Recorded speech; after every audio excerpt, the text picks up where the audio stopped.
الحمد لله رب العالمين. بسم الله الرحمن الرحيم. إن الحمد لله نحمده ونستعينه ونستغفره ونعوذ بالله من شرور أنفسنا وسيئات أعمالنا. من يهد الله فلا مضل له ومن يضلل فلا هادي له. أشهد أن لا إله إلا الله وحده لا شريك له وأشهد أن محمدا عبده ورسوله صلى الله عليه وعلى آله وصحبه وسلم تسليما كثيرا. يا أيها الذين آمنوا اتقوا الله حق تقاته ولا تموتن إلا وأنتم مسلمون. يا أيها الناس اتقوا ربكم الذي خلقكم من نفس واحدة وخلق منها زوجها وبث منهما رجالا كثيرا ونساء واتقوا الله الذي تساءلون به والأرحام إن الله كان عليكم رقيبا. يا أيها الذين آمنوا اتقوا الله وقولوا قولا سديدا يصلح لكم أعمالكم ويغفر لكم ذنوبكم ومن يطع الله ورسوله فقد فاز فوزا عظيما. أما بعد فإن أصدق الحديث كتاب الله وخير الهدى هدى محمد صلى الله عليه وسلم وشر الأمور محدثاتها وكل محدثة بدعة وكل بدعة ضلالة وكل ضلالة في النار. Ikhwani wa akhwati fillah rahimani wa rahimakumullah. Kita lanjutkan kajian kita tentang pokok keimanan yang kelima, beriman kepada hari akhir. Pembahasan yang kelima, al-imanu bima yakunu yaumal qiyamah, beriman dengan apa yang terjadi pada hari kiamat. Sebelumnya kita telah membahas tentang syafaat, itu syafaat yang akan didapatkan oleh orang-orang beriman di akhirat. Di sana ada dua jenis syafaat. Yang pertama adalah syafaat yang khusus dimiliki oleh Nabi sallallahu alaihi wasallam. Syafaat yang dimiliki oleh Nabi sallallahu alaihi wasallam ini terbagi menjadi tiga. Yang pertama adalah, atau ada tiga jenis. Yang pertama adalah asy-syafa'atul 'uzma, syafaat terbesar, yaitu syafaat Nabi sallallahu alaihi wasallam yang diperuntukkan bagi penduduk mahsyar ketika mereka dalam keadaan yang kesulitan. Allah Subhanahu wa taala mendekatkan matahari di atas kepala mereka sejauh 1 atau 2 mil, yang membuat mereka kepanasan, bahkan mereka berkeringat. Dan masing-masing orang berkeringat sesuai dengan amal perbuatannya. Ada di antara mereka yang keringatnya mencapai mata kakinya, ada yang mencapai betisnya, ada yang mencapai pinggangnya, bahkan ada yang sampai tenggelam dengan keringatnya. Dalam kondisi yang seperti itu, kondisi yang begitu sulit, mereka datang kepada Nabi Adam alaihissalam, meminta beliau untuk menjadi syafaat mereka, memohon kepada Allah Subhanahu wa taala agar disegerakan urusan mereka di padang mahsyar. Tapi kemudian Nabi Adam menolak. Beliau tidak bisa melakukan hal tersebut. Beliau menuju kepada Nabi Nuh alaihissalam, dan Nabi Nuh juga melakukan yang sama seperti yang dilakukan oleh Nabi Adam alaihissalam. Beliau juga menolak. Mereka berpindah ke Nabi Ibrahim alaihissalam, lalu ke Nabi Musa, lalu ke Nabi Isa alaihissalam. Semuanya menolak. Terakhir mereka datang kepada Nabi sallallahu alaihi wasallam, Nabi kita Nabi Muhammad sallallahu alaihi wasallam. Kemudian beliau mengatakan, saya adalah orang yang memiliki syafaat tersebut. Beliau lalu menghadap kepada Allah Subhanahu wa taala, sujud kepada Allah Subhanahu wa taala, memuji Allah Subhanahu wa taala dengan pujian-pujian yang belum pernah beliau panjatkan ketika di dunia. Lalu kemudian Allah Subhanahu wa taala merintahkan beliau untuk mengangkat kepalanya. Irfa' ra'sa, angkat kepalamu. Is'al tu'ta, mintalah permohonan niscaya kamu akan diberi. Isfa' tusyaffa, dan berilah syafaat niscaya kamu diberi izin untuk memberi syafaat. Nah, kemudian setelah itu Allah Subhanahu wa taala lalu menyegerakan memutuskan perkara manusia di padang mahsyar sehingga mereka berpindah ke tahapan selanjutnya, yaitu melewati jembatan Sirat. Ada yang berhasil selamat dan ada yang terjatuh ke dalam neraka. Ini adalah syafaat jenis yang pertama yang dimiliki oleh Nabi sallallahu alaihi wasallam. Yang kedua adalah syafaat Nabi sallallahu alaihi wasallam kepada penduduk surga agar dibukakan pintu surga untuk mereka. Jadi ketika penduduk surga telah berhasil melewati Sirat, mereka masih tertahan di depan pintu surga, tidak langsung bisa memasukinya, sampai datang Nabi sallallahu alaihi wasallam dan memohon kepada Allah Subhanahu wa taala untuk dibukakan bagi mereka pintu surga. Baru kemudian pintu surga dibukakan, dan itu hanya dilakukan oleh Nabi kita, Nabi Muhammad sallallahu alaihi wasallam.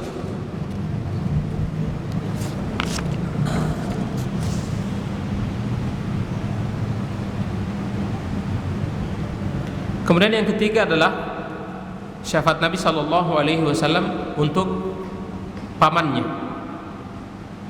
yang mati di atas kemusyrikan.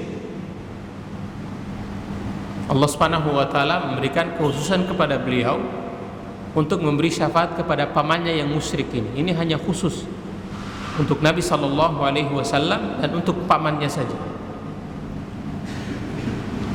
Yaitu Allah Subhanahu wa taala meringankan azab dari sang paman ini dengan dia diletakkan di satu tempat di neraka yang disebut dengan dhafdah, yang mana apabila seseorang berdiri di atas tempat itu membuat ubun-ubunnya mendidih. Ini merupakan azab di neraka yang ringan. Tiga syafaat ini khusus dimiliki oleh Nabi sallallahu alaihi wasallam dan tidak dimiliki oleh seorang pun. Adapun yang kedua, syafaat jenis yang kedua adalah syafaat yang dimiliki oleh Nabi sallallahu alaihi wasallam dan juga dimiliki oleh selain beliau dari para nabi, malaikat, orang-orang soleh.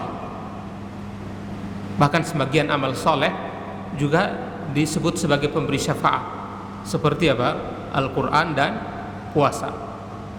Keduanya juga akan memberi syafaat kepada pelakunya. Syafaat jenis yang kedua ini ada beberapa jenis.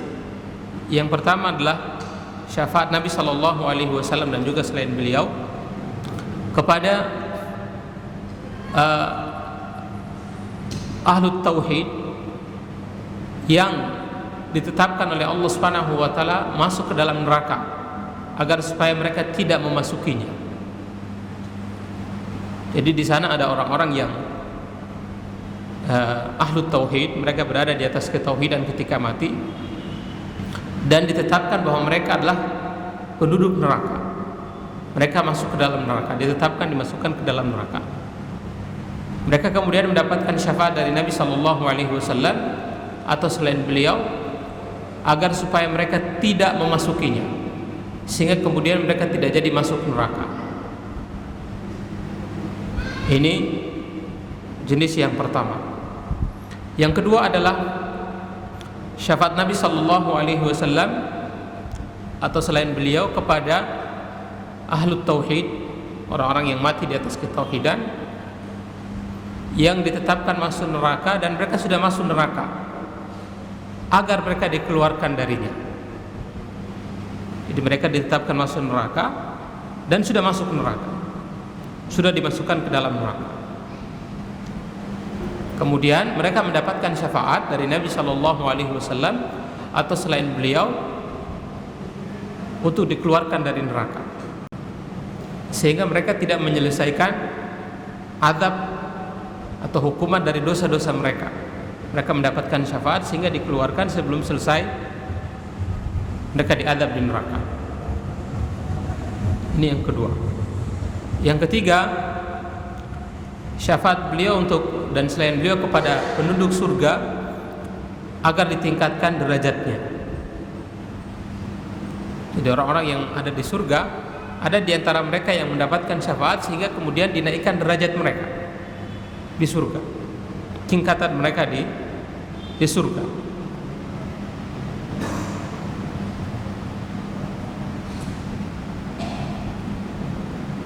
Kemudian yang keempat adalah syafaat beliau atau selain beliau bagi orang-orang yang sama timbangan kebaikan dan keburukannya,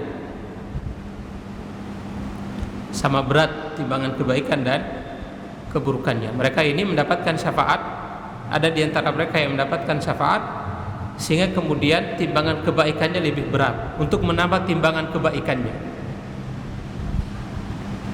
Jadi kebaikan dan keburukan mereka sama berat di timbangan. Mereka lalu mendapatkan syafaat untuk memperberat timbangan kebaikan.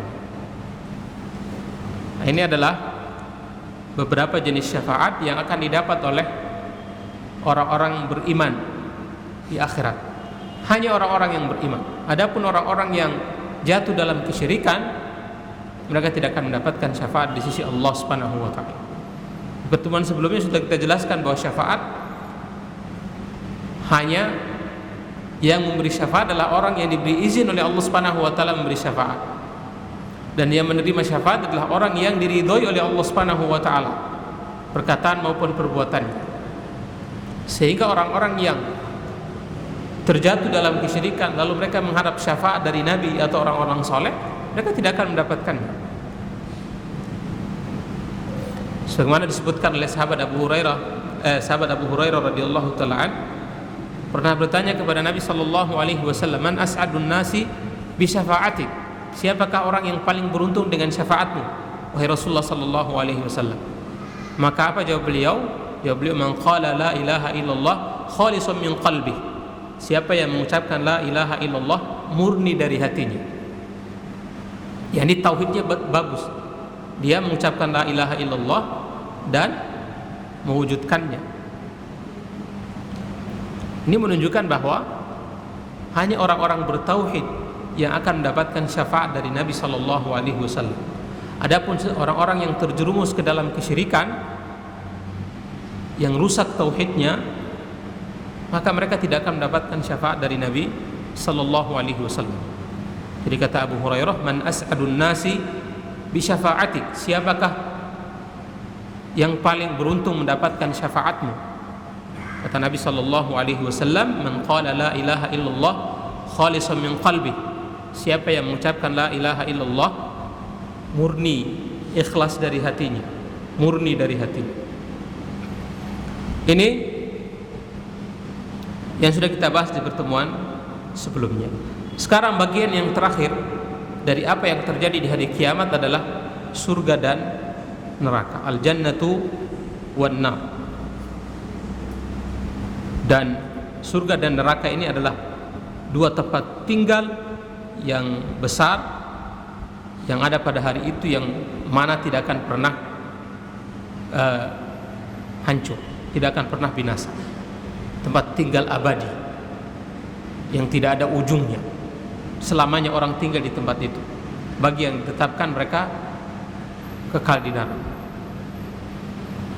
yaitu al-jannatu wan nar, surga dan neraka. Fal jannatu darul muttaqin, surga adalah negerinya, tempat tinggalnya orang-orang yang bertakwa.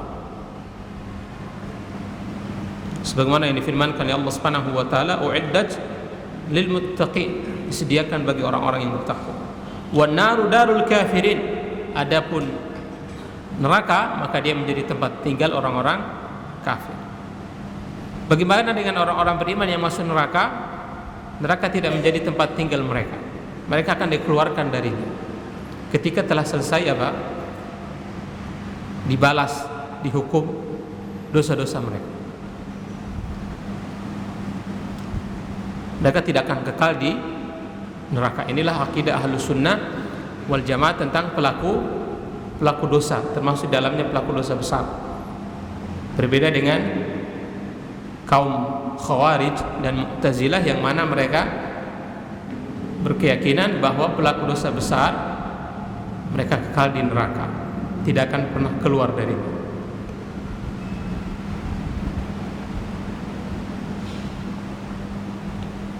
Qala ta'ala innal abrara lafi na'im wa innal fujjara lafi jahim. Sesungguhnya orang-orang yang berbakti mereka akan berada di surga yang penuh dengan kenikmatan, wa innal fujjara lafi jahim. Adapun orang-orang yang durhaka maka tempat mereka adalah neraka jahim. Jadi kedua tempat ini sudah dikhususkan oleh Allah Subhanahu wa taala masing-masing untuk dua golongan manusia, al-abrar dan al-fujjar.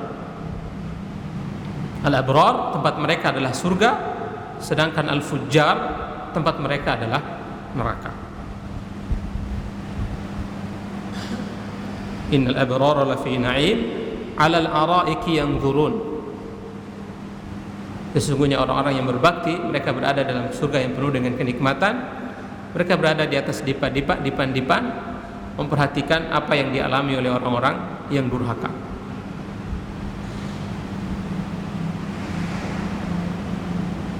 Wahuma makhluqatani mawjudatani al-an.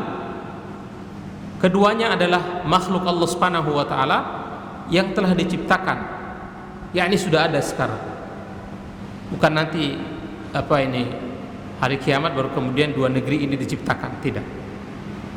Tapi sudah ada. Kama qala ta'ala fil jannah u'iddat lil muttaqin, sebagaimana Allah Subhanahu wa taala berfirman tentang surga, u'iddat lil muttaqin, disediakan bagi orang-orang yang bertakwa.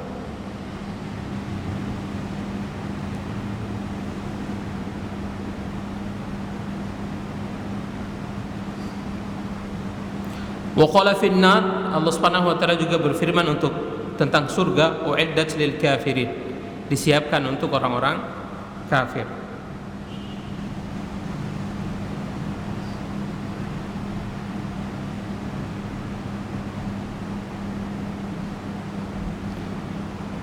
Wa ghairu dzalika minan nusus allati tadullu ala wujudihim al-an, dan dalil-dalil yang lain yang menunjukkan bahwa kedua negeri ini telah diciptakan. Memang di sana ada sebagian para ulama mereka berpandangan bahwa surga dan neraka itu belum diciptakan. Surga yang akan mana ditempati oleh orang-orang beriman di akhirat nanti, dan neraka yang akan ditempati oleh orang-orang kafir di akhirat nanti itu belum diciptakan. Tapi Syekh di sini berpandangan bahwa keduanya sudah ada berdasarkan dalil-dalil, itulah yang lebih kuat.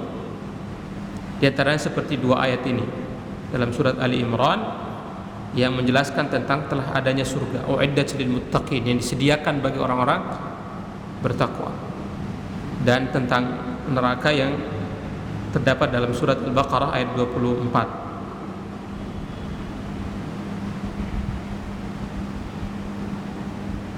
U'iddat lil kafirin, disediakan bagi orang-orang kafir. Jadi kata beliau, kedua dalil ini dan yang lainnya menunjukkan bahwasanya keduanya telah ada. Wa annahuma baqiyatani la tafniyan, dan keduanya akan kekal, tidak akan pernah binasa. Kama huwa madhhabu ahli sunnati wal jamaah, sebagaimana ini menjadi madhab akidah ahlu sunnah wal jamaah.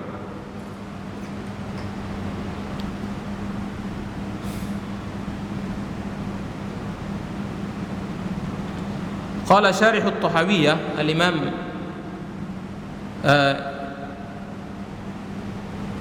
ataupun syarah kitab at-Tahawiyah, dalam kitabnya beliau menyebutkan mimma yanbaghi an yu'lam anna Allah Ta'ala la yamna'u ats-tsawaba illa idza muni'a sababuh wa huwa al-'amalu shalih. Di antara hal yang perlu kita ketahui bahwasanya Allah Subhanahu wa taala tidak akan mencegah sebuah pahala kecuali apabila dicegah sebabnya, yaitu amal saleh. فإنه قال ومن يعمل من الصالحات وهو مؤمن فلا يخاف ظلما ولا هضما.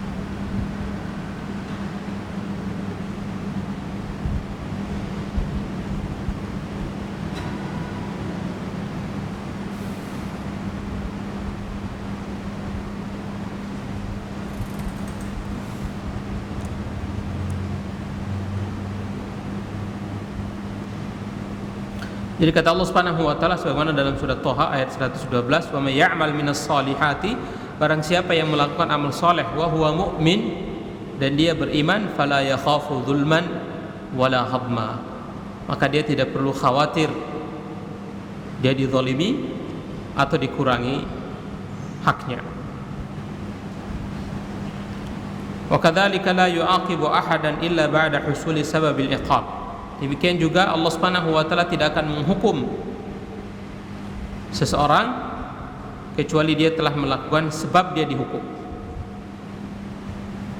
yakni seseorang masuk surga yang mana itu adalah balasan dari apa yang dia perbuat, kecuali setelah dia melakukan amal saleh. Ketika dia melakukan amal saleh, maka dia akan mendapatkan balasan sesuai dengan apa yang dia perbuat, bahkan dilipat gandakan, dan dia tidak akan dizalimi dan tidak dikurangi haknya. Demikian juga orang yang dimasukkan ke neraka, tidaklah dia dimasukkan ke dalamnya kecuali karena dia melakukan sebab yang menyebabkan dia dimasukkan ke neraka, yaitu perbuatan dosa. Fa inna Allah Ta'ala yaqul, Allah Subhanahu wa taala berfirman, "Wa ma asabakum min musibatin fabima kasabat aydikum wa ya'fu an katsir." Dan tidaklah menimpa kalian satu musibah kecuali karena apa yang dilakukan oleh tangan-tangan kalian, dan Allah Subhanahu wa taala memaafkan banyak dari apa yang kalian perbuat berupa kesalahan-kesalahan. Wa huwa subhanahul mu'til mani, dia Allah Subhanahu wa taala yang memberi dan juga mencegah. La mani'a lima a'ta, tidak ada yang mampu mencegat apa yang telah dia beri, yang akan dia beri. Wala mu'ti lima mana', dan tidak akan ada yang bisa memberi apa yang dia larang. Jadi ini menunjukkan bahwa amal soleh itulah yang akan membawa seseorang ke surga, dan tidaklah dia masuk ke neraka kecuali karena perbuatan-perbuatan dosanya.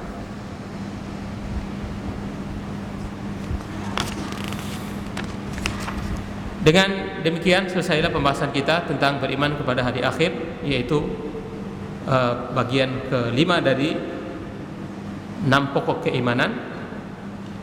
Tersisa pokok yang keenam, yaitu beriman kepada takdir. Insyaallah kita lanjutkan pada pertemuan yang akan datang, dan sisa waktu kita gunakan untuk tanya jawab bila ada yang bertanya.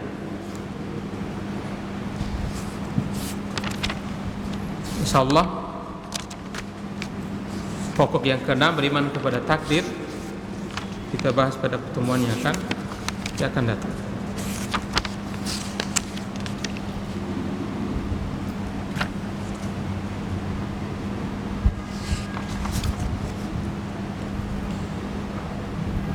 Jadi ini adalah akhir pembahasan tentang beriman pada hari akhir.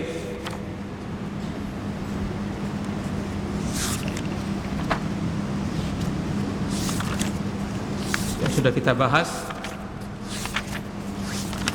dari pembahasan ini, yang pertama adalah beriman tentang tanda-tanda datangnya hari kiamat yang disebut dengan asyratus sa'ah.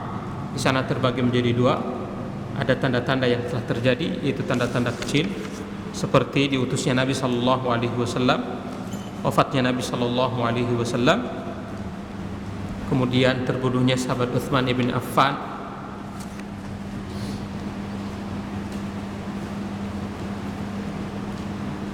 kemudian hilangnya kerajaan yang dimiliki oleh bangsa Arab, banyaknya harta, banyaknya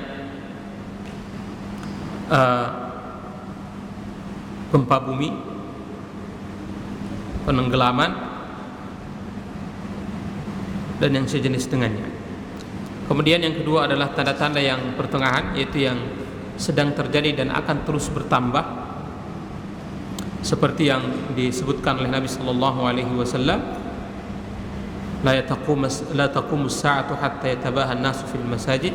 Tidak akan tegak hari kiamat sampai manusia berlomba-lomba dalam memperbagus masjid. Di antaranya juga sebagaimana disebutkan Nabi sallallahu alaihi wasallam tentang tanda dekatnya hari kiamat, yaitu terangkatnya ilmu, kebodohan tersebar, banyaknya perbuatan zina, banyaknya orang minum minuman keras, kemudian lebih banyak perempuan, sedikit laki-laki, sampai 50 orang perempuan di bawah tanggung jawab 1 orang laki-laki. Kemudian tanda-tanda yang besar diantaranya adalah keluarnya Imam Mahdi, sebagaimana yang dikabarkan oleh Nabi sallallahu alaihi wasallam. Dan keluarnya Imam Mahdi ini adalah pertanda bahwa tanda-tanda yang besar ini apabila telah terjadi, maka dia akan keluar secara berurutan, yang mana pada akhirnya nanti adalah tegaknya hari kiamat. Yang pertama adalah keluarnya Imam Mahdi, lalu kemudian disusul dengan munculnya Dajjal, lalu turunnya Nabi Isa alaihissalam dan membunuh Dajjal. Setelah itu muncul Ya'juj dan Ma'juj, salah satu bangsa yang begitu besar dan bengis yang melakukan berbagai macam kerusakan di muka bumi. Kemudian berikutnya adalah penghancuran Ka'bah, munculnya asap, terangkatnya Quran, yakni hilangnya tulisan di mushaf, lalu terbitnya matahari dari barat, keluarnya binatang dabbah, keluarnya neraka dari keluarnya api dari kota Aden, kemudian disusul dengan peniupan sangkakala yang menyebabkan matinya semua makhluk yang ada di muka bumi, lalu penghancuran alam semesta ini, lalu kemudian pada akhirnya manusia dibangkitkan kembali. Setelah itu adalah hari kiamat. Ini tentang asyratus sa'ah atau tanda-tanda munculnya hari kiamat. Ini harus kita imani sebagaimana yang disebutkan di dalam hadis-hadis. Dan seseorang tidak boleh menerka-nerka atau menta'yin tentang kejadian-kejadian tersebut. Tidak boleh orang menta'yin. Para ulama mereka tidak menta'yin kecuali telah terjadi. Menta'yin artinya memastikan bahwa misalnya si fulan adalah Imam Mahdi, si fulan adalah Dajjal, makhluk ini, bangsa ini adalah Ya'juj dan Ma'juj. Tidak bisa kecuali telah terjadi. Kita hanya boleh mengabarkan bahwa akan muncul Imam Mahdi, sifatnya seperti ini, akan muncul Dajjal, sifatnya seperti ini, apa yang harus kita perbuat, akan muncul makhluk yang namanya Ya'juj dan Ma'juj. Itu saja. Tidak boleh kemudian kita pastikan bahwa bangsa ini menurut perkiraan saya dia adalah Dajjal, atau orang ini adalah Dajjal, atau orang ini adalah Imam Mahdi, atau Imam Mahdi akan muncul tahun 2020 dan seterusnya. Itu dia dapat ilmu itu dari mana? Siapa yang mengabarkan kepada dia? Ini adalah perbuatan yang melampaui batas, berkata-kata atas nama Allah Subhanahu wa taala tanpa didasari dengan ilmu. Ini cenderung lebih layak kepada orang yang seperti ucapan dukun, meramal, ucapan seorang peramal.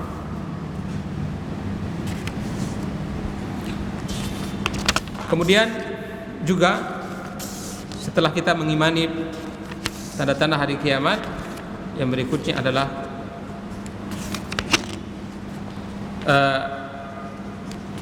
mengimani tentang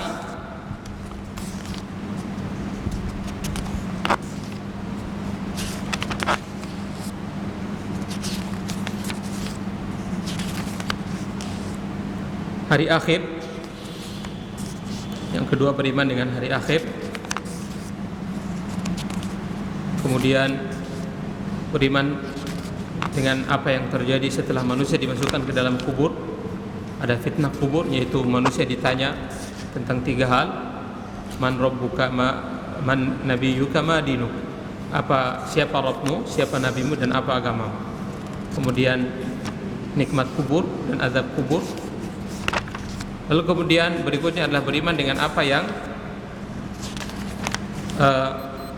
terjadi setelah hari kiamat,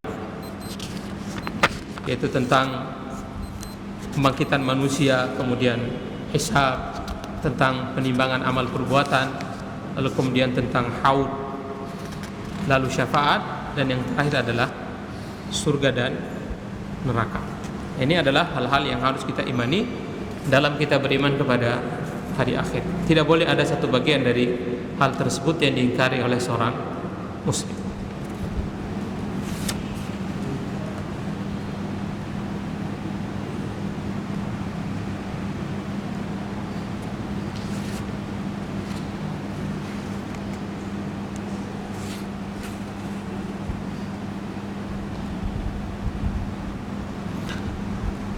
Adakah dalil yang menunjukkan satu hari di akhirat sama dengan 1000 hari di dunia?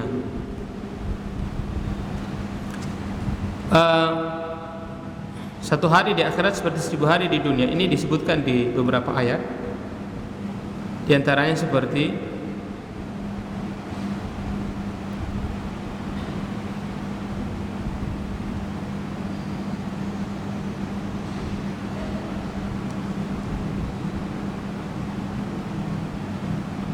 dalam surat As-Sajdah, yaumin kana miqdaruhu alf sanatin mimma ta'uddun, di hari yang mana kadarnya itu seperti 1000 tahun dari apa yang kalian hitung ketika di dunia.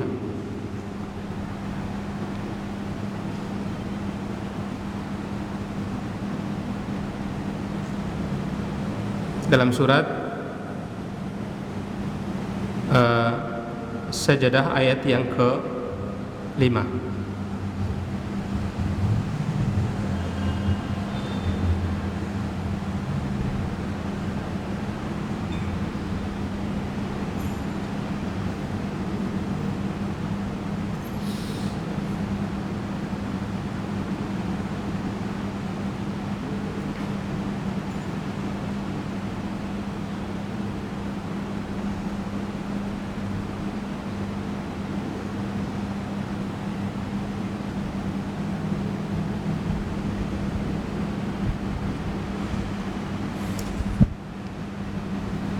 Ada yang menyebutkan 50.000 tahun. 50.000 tahun tidak tahu ini. Dalam Al-Quran hanya disebutkan 1000 tahun. Mungkin maksudnya adalah 50.000 tahun sebelum Allah menciptakan langit dan bumi, yaitu apa? Penulisan takdir. Jadi takdir kita di dunia ini telah dituliskan oleh Allah Subhanahu wa taala 50.000 tahun sebelum Dia menciptakan langit dan bumi. Nanti akan kita bahas di pembahasan berikutnya tentang beriman kepada takdir. Beriman kepada takdir salah satu yang harus kita imani, yaitu kita beriman bahwa takdir apa yang terjadi di alam semesta ini, yang sudah terjadi, yang sedang terjadi, yang akan terjadi, bagaimana dia terjadi, di mana dia terjadi, itu telah tercatat, telah ditulis oleh Allah Subhanahu wa taala 50.000 tahun sebelum Dia menciptakan langit dan bumi.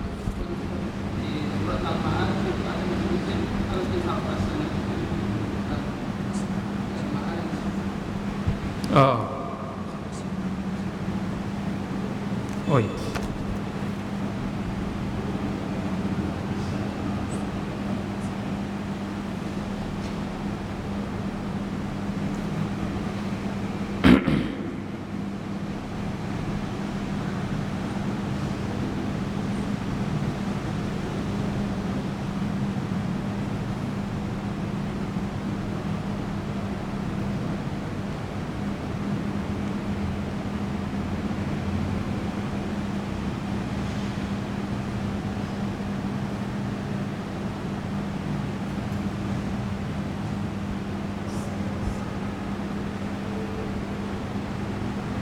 Ta'rujul malaikatu war-ruhu ilaihi fi yawmin kana miqdaruhu 50,000 sanatin.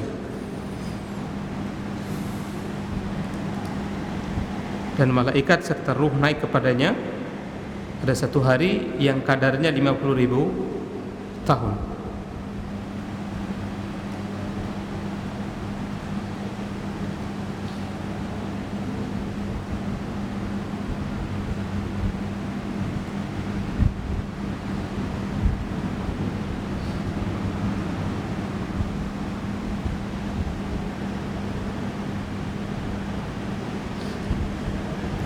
Ini menceritakan tentang jarak perjalanan malaikat dan ruh, sebagaimana disebutkan oleh Al-Imam Syekh As-Sa'di rahimahullah taala ketika beliau menafsirkan ayat ini. Beliau mengatakan, "Tsumma dzakara al-masafata allati ta'ruju ila Allah fiha al-malaikatu wal arwah." Kemudian di ayat ini Allah Subhanahu wa taala menyebutkan jarak yang mana malaikat dan ruh mereka naik menuju kepada Allah Subhanahu wa taala. Wa anna ta'ruju fi yaumin bima yasurru laha minal asbab, bahwasanya dia naik pada hari sebagaimana dengan melakukan berbagai sebab atau jalan untuk bisa sampai kepada Allah Subhanahu wa taala. Ma'anna tilkal masafata ala sayril mu'tad miqdaru 5,000 sanatin, disertai bahwasanya jarak perjalanan itu berdasarkan jarak pada biasanya adalah 50.000 tahun. Min ibtida'il uruj ila wusuliha ma haddalaha wa ma tantahi ilaihi minal mala'il a'la, yaitu dari sejak dia naik sampai dia mencapai batas akhir, yaitu al-mala'ul a'la, tempat berkumpulnya malaikat, itu jaraknya adalah 50.000 tahun. Allah Ta'ala alam.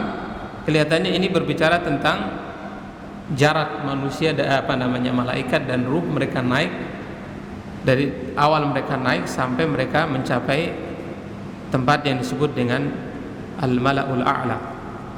Itu jaraknya adalah 50.000 tahun.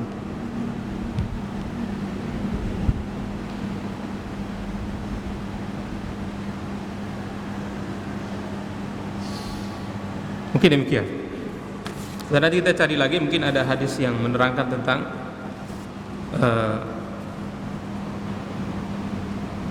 waktu satu hari di akhirat itu 50.000 tahun. Yang Anda tahu bahwa satu hari di akhirat itu adalah 1000 hari di dunia. Baik. Apakah surga yang pernah ditempati Nabi Adam sama dengan surga yang nanti akan ditempati oleh orang beriman? Allahu ta'ala alam bisawab. Ini dijelaskan oleh Imam Ibnu Qayyim di kitabnya Miftah dari salah satu kitabnya, cuma Anda tidak ingat sekarang, soalnya kita sampaikan di pertemuan yang akan datang, pembahasan tentang apakah surga yang dahulu ditempati oleh Nabi Adam alaihissalam sama dengan yang akan ditempati oleh orang-orang beriman di hari kiamat nanti. Di sana ada terjadi khilaf di kalangan para ulama tentang hal tersebut. Nanti kita jelaskan pada pertemuan yang akan datang. Jadi ada di antara para ulama yang mengatakan bahwa surga yang akan ditempati oleh orang-orang beriman di hari kiamat nanti bukan surga yang ditempati oleh Nabi Adam alaihissalam dan Hawa, kemudian mereka diusir dari ini. Dan ada yang mengatakan tidak, bahwa sama, surga itu adalah surga yang akan ditempati oleh orang-orang beriman di akhirat nanti adalah surga yang dahulu ditempati oleh Nabi Adam alaihissalam dan istrinya, lalu kemudian mereka diusir darinya dikeluarkan darinya karena apa? Melanggar perintah Allah Subhanahu wa taala mendekati salah satu pohon, mendekati. Ya, mungkin demikian. Ada yang lain yang mau bertanya secara langsung dari apa yang sudah kita bahas, atau mungkin hal lain yang ingin ditanyakan?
Kita pertegas lagi tadi tentang di surat Al-Ma'arij tadi, dalam tafsir Ibnu Katsir disebutkan beberapa pendapat tentang maksud ayat ini, fi yaumin kana miqdaruhu 50 alf sanatin, di satu hari yang mana ukurannya seperti 50.000 tahun. Kata beliau, fihi arba'atu aqwal, di sini ada 4 pendapat para ulama. Ahaduhuma, yang pertama, annal murada bidzalika masafatu ma bainal arsyil azim ila asfalis safilin.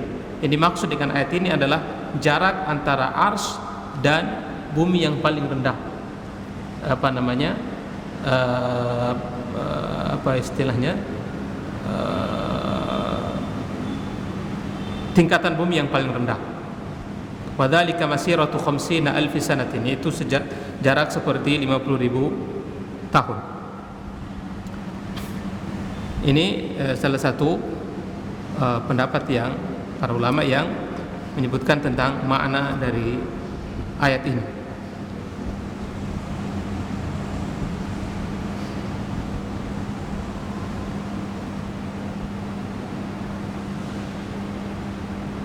Dan kelihatannya ini yang dikuatkan oleh Al-Imam Ibnu Katsir, sehingga beliau menjadikannya sebagai pendapat yang pertama yang disebutkan di sini. Jadi jarak antara bagian terendah dari bumi atau tingkatan bumi yang paling rendah sampai ke arsy Allah Subhanahu wa taala, itu sejarak 50.000 tahun.